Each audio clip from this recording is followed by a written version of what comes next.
Belum lama ini beredar video detik-detik mobil pengangkut siswa di Kebumen terjang sungai. Video tersebut ramai beredar di media sosial Facebook hingga Instagram. Dalam video itu, tampak beberapa mobil angkutan melintasi sungai tanpa jembatan. Satu di antara mobil itu terlihat mengangkut sejumlah siswa yang berdiri di atas bak kendaraan. Dasar sungai untuk berpijak kendaraan itu tak terlihat karena tertutup aliran air. Tetapi pengendara sepertinya sudah hafal mana titik yang aman dilintasi di sungai itu. Pengendara terlihat sangat berhati-hati karena harus melawan arus agar kendaraannya sampai ke tepi.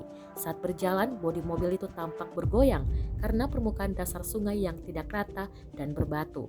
Ketua Relawan Gertaks Kebumen Bambang Pujianto membenarkan kejadian itu di wilayah Kecamatan Sempor, Kebumen, tepatnya di Desa Kedungringin, Kecamatan Sempor. Bambang mengatakan sungai yang dilintasi mobil itu adalah Sungai Serang yang mengalir ke Waduk Sempor. Mobil-mobil yang melintasi sungai itu tentunya bukan atraksi untuk menguji nyali atau off-road. Mereka terpaksa menyeberang dengan turun ke sungai karena tidak ada jembatan penyeberangan.